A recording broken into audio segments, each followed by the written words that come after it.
بسم اللہ الرحمن الرحیم۔ السلام علیکم ناظرین، میں ہوں وسیم احمد اور آپ دیکھ رہے ہیں تازہ ترین حالات و واقعات پر تبصروں اور تجزیوں کا پروگرام زمانہ گواہ ہے۔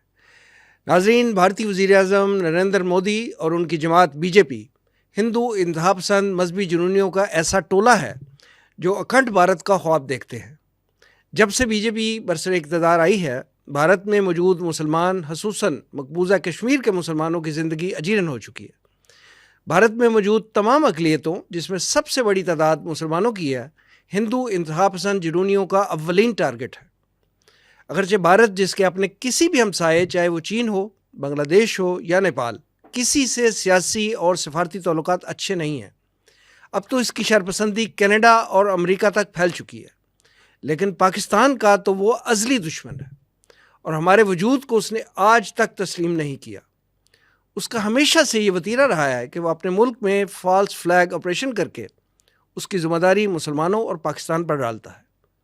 بھارتی پارلیمنٹ پر حملے کا واقعہ ہو، سمجھوتا ایکسپریس کو آگ لگے، ممبئی اٹیک ہو، پٹھان کوٹ ہو، پلوامہ ہو یا اب پہلگام کا واقعہ، بھارت نے ہمیشہ بغیر کوئی تحقیقات کیے پاکستان پر الزام تراشی کی ہے۔ اگر آپ ریکارڈ چیک کریں تو بھارت میں دہشت گردی کے زیادہ تر واقعات بی جے پی کے دور اقتدار میں ہوئے اور ہمیشہ ایسے وقت پر ہوئے ہیں جب الیکشن قریب ہوں یا کوئی اہم شخصیت بھارت کے دورے پر آئی ہو۔ پہلگام واقعے والے دن بھی امریکہ کے نائب صدر جے ڈی وینس انڈیا میں موجود تھے۔ ناظرین، حراست میں لیے جانے والے بھارت کے حاضر سروس لیفٹیننٹ جنرل ایم وی کمار کے بیان اور دیگر شواہد سے یہ ثابت ہو رہا ہے کہ پہلگام میں نہتے سیاحوں پر حملہ بھارتی حکومت کا نیا فالس فلیگ آپریشن ہے، کیونکہ لائن آف کنٹرول سے 200 کلومیٹر دور ایک ایسی وادی جہاں گاڑی کا جانا ممکن نہیں، وہاں پہنچنے کے لیے آپ کو پیدل یا خچر پر جانا پڑے گا۔ اور یہ بھی یاد رہے کہ مقبوضہ کشمیر میں لاکھوں فوجی تعینات ہیں۔ چپے چپے پر آرمی چیک پوسٹوں کی موجودگی میں جدید اسلحے سے لیس دہشت گردوں کا پیدل ایسی وادی میں پہنچنا، اپنی واردات مکمل کرنا اور پکڑے نہ جانا کشمیر میں موجود 7 لاکھ بھارتی فوج اور سیکورٹی اداروں کی ناکامی کا منہ بولتا ثبوت نہیں تو کیا ہے؟ ہم آج کے پروگرام میں پہلگام واقعہ، نریندر مودی اور انڈین میڈیا کے جنگی جنون اور اس کے نتیجے میں دونوں ممالک کی طرف سے اٹھائے جانے والے اقدامات پر تجزیہ حاصل کریں گے۔ میرے ساتھ تشریف فرما ہے معروف دانشور اور مصنف ڈاکٹر محمد عارف صدیقی صاحب، ان کے ساتھ تشریف رکھتے ہیں دفاعی تجزیہ نگار بریگیڈیئر ریٹائرڈ جاوید احمد صاحب اور تنظیم اسلامی کے ناظم نشر و اشاعت جناب رضا الحق صاحب۔ آئیے گفتگو کا آغاز کرتے ہیں۔ بریگیڈیئر صاحب، گفتگو کا آغاز آپ سے کرتے ہیں۔ یہ فرمائیے گا کہ آپ کے خیال میں یہ جو مقبوضہ کشمیر کے علاقے پہلگام میں جو ایک سانحہ ہوا ہے، میں اسے سانحہ ہی کہوں گا کیونکہ اس میں بے گناہ اور معصوم جانیں جو ہیں وہ گئی ہیں، یہ واقعتاً دہشت گردی تھی یا پاکستان کے گرد گھیرا تنگ کرنے کی ایک سازش؟ بسم اللہ الرحمن الرحیم۔ وسیم صاحب، بہت شکریہ اس پروگرام میں آپ نے دعوت دی ہے۔ پہلگام میں جو واقعہ ہوا ہے اس میں معصوم لوگوں پر حملہ کیا گیا۔ معصوم لوگوں کے اوپر اس طرح سے حملہ کرنا کسی صورت میں بھی اس کی نہ صرف حمایت نہیں کی جا سکتی بلکہ یہ کھلی دہشت گردی ہے، اور پاکستان نے اس کی کھلے الفاظ میں مذمت کی ہے۔ البتہ ہندوستان کی طرف سے جب اس بات کو دیکھا جا رہا ہے تو بہت سارے معاملات مشکوک ہو گئے، کیونکہ پاکستان نے اس واقعے کی تحقیقات کی ہندوستان کو آفر کیا ہے اور اس میں شامل ہونے کے لیے بھی رضامندی ظاہر کی ہے، اور یہ بھی پاکستان نے مشورہ دی ہے کہ کسی بھی تیسرے ادارے سے یا کسی تیسرے ملک سے جو غیر جانبدار ہو اسی تحقیقات کرائی جائے۔ اس سے پاکستان کی نیک نیتی تو بالکل عیاں ہے۔ چائنا نے پاکستان کے اس موقف کی حمایت، چائنا نے خاص طور پہ یقینی بات ہے پاکستان کی اس موقف کو دہرایا ہے اور اس کی پھر حمایت بھی کی ہے۔ تو ہندوستان کو یقینی طور پر اس بات کو سوچنا چاہیے، مگر انہوں نے پاکستان کی اس وضاحت کو اور اس بالکل اچھے اور مخلصانہ مشورے کو خاطر میں نہیں لائے، اور وہ اس کا ملبہ پاکستان میں پر ڈالنے کی کوشش کر رہے ہیں، جو کہ انفارچونیٹ ہے، اور اسی طرح کی جو زیادتیوں والے کام ہوتے ہیں ان سے ان کا انجام اچھا نہیں ہوتا۔ ضیاء صاحب یہ فرمائیے گا کہ بھارت نے جو ابھی جو اقدامات کیے ہیں ان میں سب سے پہلا اقدام اور سب سے بڑا اقدام یہ تھا کہ سندھ طاس معاہدہ جو ہے وہ یک طرفہ طور پر معطل کر دیا. آپ یہ فرمائیں کہ کیا بھارت جو ہے ایسا کر سکتا ہے کہ وہ یک طرفہ طور پر اس معاہدے کو جو ہے وہ توڑ دے, اور کیا پاکستان اس ایشو کو لے کے انٹرنیشنل کورٹ آف جسٹس میں جا سکتا ہے؟ بہت شکریہ وسیم صاحب. بسم اللہ الرحمن الرحیم. وسیم صاحب اس کو ذرا تھوڑے سے وسیع کینوس میں بریگیڈیئر صاحب کی بات سے اتفاق کرتے ہوئے اس کو آگے بڑھا رہا ہوں. تھوڑا سا وسیع کینوس میں دیکھیں کہ اس وقت مشرق وسطیٰ کے حالات کیا ہیں. وہاں پہ آپ دیکھ رہے ہیں کہ اسرائیل جو ہے اس نے غزہ کو تہس نہس کر دیا, اور اس سے قبل چلیں, یہ جو 7 اکتوبر سے پہلے کی بات کریں 2023 سے, تو وہ اسرائیل جو ہے نارملائزیشن مسلم ممالک کے ساتھ کرتا جا رہا تھا. ٹرمپ کے پہلے دور حکومت میں, پھر ٹرمپ ہے, ٹرمپ کے پہلے دور حکومت میں تل ابیب سے دارالحکومت بھی یروشلم منتقل کیا گیا, ایمبیسی بھی وہاں منتقل کی گئی. اسی دور میں جوئش نیشن اسٹیٹ لا بھی پاس کیا گیا جس کے مطابق اسرائیل کو تسلیم کرنے کے لیے مسلمان ممالک پہ بہت زیادہ دباؤ تھا. جی صرف یہودی جو ہیں وہ وہاں پہ فرسٹ ریٹ سٹیزنز ہیں. یہ میں اس لیے عرض کر رہا ہوں کہ جوڑوں گا اس کے ساتھ. ٹھیک.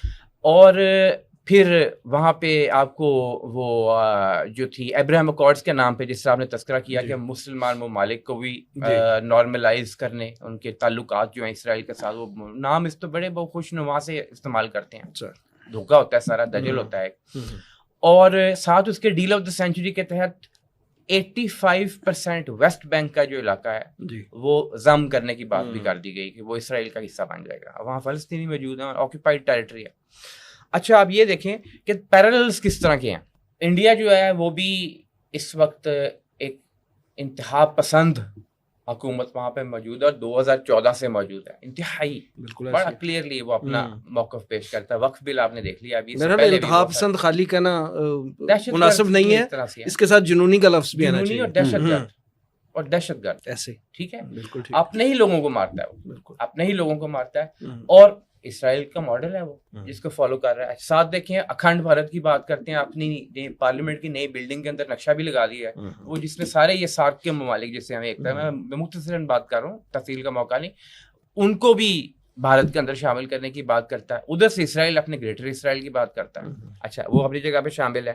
پھر سیٹلمنٹس کا وہی طریقہ, یعنی کہ وہ یہودی وہاں سے لا کے آباد کر رہے ہیں, اور یہ یہاں سے ہندو پنڈت اور جو باقی ہندو ہیں ان کو لا کے مقبوضہ کشمیر میں آباد کر رہے ہیں. اپنے انڈیجنس انڈیا میں اگر دیکھیں تو نان ہندو آبادی کے خلاف کس قدر کریک ڈاؤن ہے, اور وہاں پہ نان جوئش آبادی کے خلاف کس قدر کریک ڈاؤن ہے. اپنے علاقے کا چودھری بننا چاہتا ہے, اپنے علاقے کا چودھری, اس کو تو کوئی مسئلہ نہیں ہے اسرائیل کو. یہاں پہ مسئلہ ہے, چین موجود ہے, یہ بہرحال ایک سامنے ایک معاملہ آ رہا ہے. اور یہ آپ نے چکنز نیک والا معاملہ بھی ابھی دیکھا سلیگوری کوریڈور کے حوالے سے, تو بہت بڑا خطرہ ہے یہ ویسٹ بنگال کے اوپر. اور پھر یہ کہ امریکہ دونوں کے پیچھے اس کی پشت پناہی کر رہے ہیں.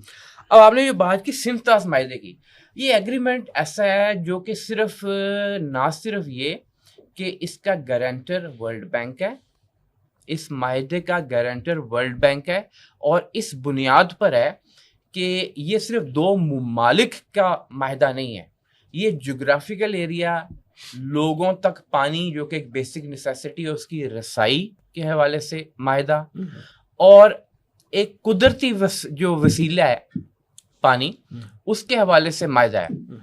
تو نہ صرف ورلڈ بینک اس کا گارنٹر بنا, بلکہ اس سے بھی پیچھے چلیں تو 1949 کے وینا کنونشنز کے مطابق بھی اگر جنگ بھی لگ جائے تو اس معاہدے کو یونیلیٹرلی توڑا نہیں جا سکتا. ایون بائی لیٹرلی بھی اگر کوئی چاہے پاکستان اور انڈیا مل کے اس کو تھوڑا تبدیل کرنا تو بہرحال ایک بڑا لمبا پروسیس ہوگا. لیکن مسئلہ پھر وہیں پہ آ کے کھڑا ہو جاتا ہے. اگر ICJ عدل کے یا انصاف کے معیارات کے مطابق چلے تو کلبھوشن یادو اس وقت وہ گردن اڑی ہوتی اور وہ اس وقت زمین کے اندر ہوتا. وہ کیس پورا چلا اور کیس کے اندر یہ مانا بھی گیا کہ جی وہ جاسوس ہے, لیکن کہا گیا کہ جی اس کو سزا کوئی نہیں دینی, بس اس کو بند کر کے رکھا ہوا ہمارے. تو بہرحال یہ اپنی جگہ المیہ ہے کہ سندھ طاس معاہدہ, اس کے پیچھے گارنٹرز, ICJ, یہ ساری چیزیں ایک باقاعدہ مقصد کے تحت قائم کی گئی تھیں, اور پاکستان نے بھی دھمکی دی ہے. بہرحال اس وقت دور وہ ہے کہ یونائٹڈ نیشن وغیرہ کو آپ پیچھے چھوڑیں, دھمکی دیں. دھمکی یہ دی ہے کہ اگر آپ سندھ طاس معاہدے کے یونیلیٹرلی اس سے وڈرا کرتے ہیں تو شملہ معاہدہ 40 اور معاہدے ہیں, ہم بھی اس سے نکل آئیں گے. بالکل ٹھیک. ڈاکٹر صاحب یہ تاریخ ہوا ہے نریندر مودی اور بی جے پی جو ہے وہ ہمیشہ سے پاکستان اور اسلام مخالف سینٹیمنٹ جو ہے اسی پہ الیکشن لڑتے ہیں اور اسی پہ الیکشن جیت کے آتے ہیں. اس دفعہ بھی جب یہ کشیدگی بڑی ہے پہلگام واقعے کے بعد بھی, تو اب بھی وہ جو بہار میں الیکشن ہونے والا ہے وہاں پہ ایک ریلی منعقد کی ہے مودی صاحب نے, اور وہاں جا کے سارے اقدامات کا اعلان اور پاکستان کو للکارنا اور پاکستان کو جو بھی گیدڑ ببکیاں انہوں نے دی ہیں یہ اس وہاں جا کے دی ہیں.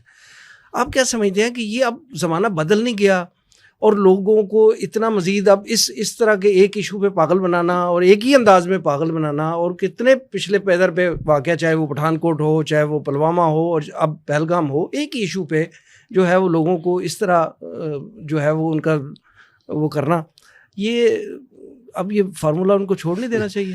اچھا ایک تو ہے کہتے ہیں بڈھے طوطے سیکھتے نہیں ہیں, نئے دور کے مطابق وہ طوطا پرانا ہے تو اس نے پرانا طوطے نے اپنا پرانا سبق ہی دہرانا ہے بار بار. اچھا اس کے ساتھ جو کیبنٹ ہوگی, جو لوگ ہوں گے وہ اس میں نئی چیزوں کی جدت ترازی پیش کریں گے. آپ کو یاد ہوگا EU ڈس انفو لیب والا واقعہ, انہوں نے انڈین کرونیکلز کو بے نقاب کیا تھا. وہ درجنوں ویب سائٹس بنا کے اور درجنوں ایسے صحافیوں کے نام جو مر چکے تھے ان کے نام سے پاکستان کے پوری دنیا میں پھیلا ہوا تھا, پورا نیٹ ورک تھا. جعلی NGOs بنی ہوئی تھیں, جعلی ڈاکومنٹیشنز ہوتی تھیں, جعلی رپورٹس شائع ہوتی تھیں, اور پوری دنیا کے بڑے بڑے اداروں کو پاکستان کے خلاف کھڑا کیا جاتا تھا. انڈین کرونیکلز کے نام سے وہ سارا سیٹ اپ تھا. اچھا اب وہ پاکستان سے نفرت کو اس پیمانے پر لے جا کر پوری دنیا میں پھیلا رہے تھے. اب اس جماعت کی, مودی کی اگر آپ بنیادیں دیکھیں تو وہ کیا ہندوتوا, وہ کیا ہے مسلمانوں سے نفرت. اچھا ٹرمپ کو اور ان کا اپنا ایک ساتھ ہے. آپ دیکھیں ٹرمپ اگر آتا ہے تو وہ وائٹ سپریمیسی کے نعرے کے اوپر آتا ہے. وہ کہتا ہے مجھے گندمی رنگ بلیک رنگ کوئی ووٹ نہ دے, میں وائٹ سپریمیسٹ ہوں, اور وائٹ سپریمیسٹ جو ہے وائٹ سپریمیسٹ اس کی حمایت سے میں برسر اقتدار آ سکتا ہوں. اور وہ آ گیا. پھر اس نے کہا کہ اب میں پوری دنیا کا حکمران ہوں. یہ بھی اس کی اسٹیٹمنٹ سے ملتی جلتی. اب ادھر مودی صاحب جو ہے وہ اسے فالو کرتا ہے. اب وہ کہتا ہے کہ اگر وہاں پہ وہ اس نفرت کے تحت اقتدار میں آ سکتا ہے تو میں مسلم دشمنی مسلم نفرت کو پروان چڑھا کر کیوں نہیں اقتدار میں آ سکتا. اگر وہ دنیا کا تھانے دار بننا چاہتا ہے تو میں اس سب کانٹیننٹ کا تھانے دار کیوں نہیں بن سکتا. تو آپ ان دونوں طاقتوں کا آپس میں جو معاملہ ہے اسے بھی دیکھیے, ان کی پالیسیاں ملتی جلتی دیکھیے, وہ بھی سمجھ آ جائے گی آپ کو کہ وہ کیا ہو رہا ہے. الیکشنز میں جو یہ کرنا ہے انہوں نے, اور میڈیا کس طریقے سے ان کے ہاتھ میں استعمال ہوتا ہے وہ بھی آپ دیکھ لیجئے. میں اکثر کہا کرتا ہوں جب پاکستان میں ایٹمی دھماکے کیے تھے تو کوئی کہتا ہے اس وقت کی گورنمنٹ نے کیے, کوئی کہتا ہے کہ فوج کا کردار تھا, کوئی کہتا ہے کہ وہ مجید نظامی صاحب نے کہا تھا کہ قوم تمہارا دھماکہ. بڑے مختلف تبصرے ہیں. میں کہتا ہوں کہ آپ سب کو پاکستان کے ایٹمی دھماکوں کے لیے انڈین میڈیا کا شکریہ ادا کرنا چاہیے. اس کے بعد ایک ہفتہ جو زبان انہوں نے استعمال کی, جو زبان انہوں نے استعمال کی, ہمارے پاس اس کے علاوہ چارہ کوئی نہیں تھا کہ ہم بھی جوابی طور پہ اس سے زیادہ دھماکے کر کے دکھا دیں. کوئی چارہ نہیں تھا ہمارے پاس. ابھی بھی انڈین میڈیا نے جو فیک ہائپ کریٹ کر دی ہے, اس کے بعد اب اس گورنمنٹ کے پاس دیکھیے نہ پیچھے ہٹنے کا راستہ ہے نہ آگے آنے کا راستہ ہے. وہ چھپکلی گلے میں ان کے چھچھندر جب وہ پھنس گئی ہے. ڈاکٹر صاحب ہم اس طرح کی فیک ہائپ تو نہیں کہہ سکتے. ٹھیک ہے وہ بہت زیادہ چلا رہے ہیں, سب کچھ کر رہے ہیں, لیکن آپ یہ دیکھیں ایٹ دا سیم ٹائم انہوں نے جو ہے جب سے یہ کشیدگی بڑی ہے فرانس کے ساتھ 26 رافیل طیاروں کا معاہدہ پرچیز کر رہے ہیں. ابھی میڈیا کی بات کر رہا ہوں, میڈیا نے بلوایا وہ. اچھا وہ تو پاکستان نے بھی ترکی سے طیارہ آ گیا, چائنا سے بھی چیزیں آ گئی ہیں, وہ تو آ رہا ہے ساتھ ساتھ. وہ گورنمنٹ کی ریاست کے معاملات ہیں. میڈیا نے جو ہائپ کریٹ کر دی کہ اگر تم نے بدلہ نہ لیا تو تمہاری جو ہے نا وہ ناک کٹ جائے گی. وہ لوگ وہاں پہ کہتے ہیں ہمیں خون بہتا نظر آنا چاہیے. میں میڈیا کی بات کر رہا ہوں. اس کے بعد جب ہم بات کرتے ہیں کہ ایران کہہ رہا ہے, سعودی عرب کہہ رہا ہے, چائنا کہہ رہا ہے ہم سالسی کی پیشکش کر دیں, یہ کر دیں, وہ کر دیں, مگر جتنی انہوں نے ہائپ کریٹ کر دی ہے اس کے بعد اب انہیں سمجھ نہیں آ رہی کہ ہم کریں تو کیا کریں. اس سے پہلے جب ہم نے چائے پلانے کا خواب ان کا پورا کیا تھا 65 کی جنگ میں, یہ لوگ ہمارے پاس چائے پینا چاہتے تھے, آپ کو پتا ہے. اس کے لیے انہوں نے پھر کئی ڈیکڈز انتظار کیا. پھر چند سال پہلے ہم نے چائے پلا دی تھی. ابھی نندن کو مہمان نواز تو اب ہے نا, ہم نے چائے پلا دی تھی. اس وقت پھر بھی انہوں نے فیک حملہ کر کے پے لوڈ انہوں نے گرا دیا, ایک درخت کو گرا دیا, دو کوے مار دیے. اب تو پاک فضائیہ اتنی الرٹ ہو چکی ہے کہ وہ کوا بھی مارنے نہیں آ سکتے. تو اب الیکشن کے لیے استعمال کرنا باقی رہ گیا, لیکن الیکشن کے لیے بھی جب تک وہ فیک حملہ نہ کریں اسے استعمال نہیں کر پائیں گے, اور فیک حملہ ہم نے کرنے نہیں دینا. جی برگیڈ صاحب آپ کی طرف آتے ہیں. آپ اس پینل میں آج جو ہے موسٹ انفارمڈ شخصیت ہیں اس ایشو کے حوالے سے. تو میں ایک تو آپ سے پوچھنا چاہوں گا کہ یہ اس وقت جو پاک بھارت کشیدگی چل رہی ہے اس میں آپ یہ فرمائیں کہ جنگ کا واقعتاً کوئی امکان ہے؟ اگر ہے تو وہ کتنے % ہے, اور یہ بھی بتائیں کہ سکھ قیادت کا یہ کہنا ہے کہ انڈین آرمی کو ہم پنجاب سے گزر کر پاکستان پر حملہ نہیں کرنے دیں گے، کیا وہ ایسا کریں گے؟ جی دونوں ہی بہت دلچسپ اور انٹرسٹنگ ایشوز ہیں یہ. جی میں سکھ قیادت کی پہلے بات کرتا ہوں. جی سکھ قیادت جو ہے ان کے ساتھ پاکستان کی ایک جو تعلق چل رہا ہے اس وقت، وہ سکھوں کے لیے بہت یعنی کہ اخلاص کا تعلق ہے پاکستان کی طرف سے. بالکل پاکستان نے سکھوں کے مذہبی مقامات کو بھی پورا تحفظ دیا ہوا ہے، نہ صرف تحفظ بلکہ ان کو ہر طرح سے فیسیلیٹیٹ کیا ہوا ہے. اور سکھوں کے لیے پاکستان کا نرم گوشہ نہیں ہے بلکہ ایک محبت ہے. وہ جو پاکستان کے لیے پورے برصغیر کے لوگوں کے لیے ہے، پاکستان کے دل میں، ہندوؤں کے لیے نفرت بھی نہیں ہے، سکھوں کے لیے خصوصی ایک محبت ہے، اور سکھ بھی پاکستان کے اس محبت کو سمجھتے ہیں. اب انہوں نے ایسا بیان دیا تو انہوں نے پاکستان کے لیے اپنے یعنی اخلاص کا اور محبت کا اظہار کیا ہے، جس کے لیے پاکستان میں ایک بہت خوشی کی بات ہے. البتہ پنجاب سے گزر کر بارڈر پر تو انڈین آرمی پہلے ہی ڈپلائی ہوئی ہے پاکستان کے خلاف، اور سکھ اگر پاکستان کی کسی بھی طرح سے وہاں مدد کرنا چاہیں گے تو وہ پاکستان کے لیے بہت خوش آئند بات ہوگی. اور سکھوں کے لیے پاکستان کی جو محبت اور اخلاص ہے وہ یقینی طور پر اٹل ہے. رہی بات کہ ہندوستان نے اب یہ جو ڈاکٹر صاحب نے فرمایا کہ ہائپ کریٹ کر دی ہوئی ہے اور تقریباً مجبوری کے عالم میں ہو گئے ہوئے ہیں، اس کی تھوڑی سی بیک گراؤنڈ بھی ہے اور اس کا ایک لنکیج ہے مشرق وسطیٰ کی سچویشن کے ساتھ. میں اس کو مختصر یوں عرض کروں گا کہ ہندوستان کے پرائم منسٹر کی حالیہ ملاقاتیں ہوئی ہیں امریکہ میں، اور ان کے سفر کے دوران جو وہاں تو امریکن پریزیڈنٹ ٹرمپ صاحب کے ساتھ ہوئی ہے، اور ان کی ایک بڑی اہم ملاقات جو حالیہ دنوں میں ہوئی ہے وہ اسرائیل کے پرائم منسٹر کے ساتھ بھی ہوئی ہے. ٹھیک. تو اس لیے یقینی طور پر وہاں پر ان کی کوئی اہم گفتگو ہوئی ہے. اور ابھی حالیہ جو امریکہ کا بیان اس سچویشن پر آیا ہے اس سے بھی ظاہر ہوتا ہے کہ امریکہ نے فوری کوئی ٹائم نہیں لیا اور ہندوستان کے ساتھ ہمدردی کا اظہار کیا ہے. صدر ٹرمپ نے تو ایک طرح سے لا تعلقی کا پہلے تو اظہار کیا نا. حالانکہ جی ہاں، لیکن صدر ٹرمپ جو ہیں وہ ان کی ہندوستان کے لیے جو ہمدردی ہے وہ کسی سے ڈھکی چھپی نہیں. وہ تو بالکل کلیئر ہے. اور انہوں نے اس واقعے کی مذمت کی ہے، ہر کوئی کرتا ہے، ہم نے بھی کی ہے. جی.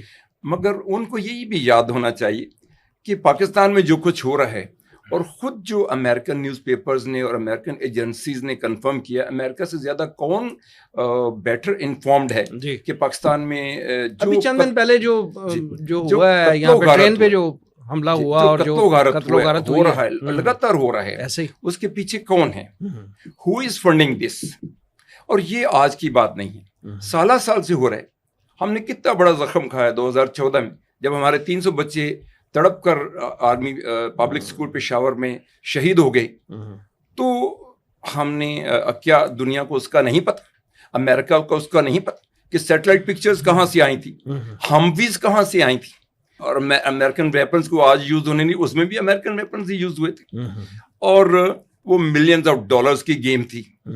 وہ کس نے فنڈ کیے تھے؟ امریکہ کو ان ساری باتوں کا پتہ ہے. ہماری ٹرین پر اتنا ظالمانہ حملہ ہوا تو جعفر ایکسپریس، تو ان ساری چیزوں کو اس تناظر میں دیکھنا ضروری ہے. ہم نے بھی، میں حیران ہوں کہ ہماری لیڈرشپ بھی، ان کے لیے تو ہم نے ان کو کنڈیم کیا ہے، مگر جتنے بڑے بڑے جو حادثات ہمارے ساتھ ہوئے ہیں ان کے اوپر ہم نے جب بتا بھی دیا. ابھی ہمارے چند دن ہی تو ہوئے اس بات کو جب ہمارے ڈی جی ISPR صاحب نے فرمایا تھا کہ پاکستان میں ہر دہشت گردی کے پیچھے انڈیا ہے. تو بھائی پوچھو انڈیا سے، بھائی آپ کیوں ہیں پاکستان میں ہر دہشت گردی کے پیچھے؟ یہ پوچھنا کس نے ہے؟ ہمیں صرف اطلاع تو سارے دیتے ہیں پاکستانی عوام کو. اگر پاکستانی عوام پوچھے گی جا کے، آپ نے پوچھنا ہے، آپ نے انڈیا کو پوچھا ہی نہیں بھائی کیوں ہیں آپ ساری دہشت گردی کے پیچھے. ان کے 26 لوگ تو ابھی مارے گئے، اس کا بہت افسوس ہے. پاکستان نے کر بھی دیا، ہم ساروں نے بھی کر دیا، آپ نے بھی فرمایا افسوس اس کے پیچھے. لیکن ہمارے جو سینکڑوں جو شہادتیں ہو چکی ہیں اور آئے روز ہوتی ہیں، ان کے پیچھے ان کا کبھی پاکستان نے انڈیا کو ہولڈ پر جو ہے نا اکاؤنٹیبل ہولڈ نہیں کیا.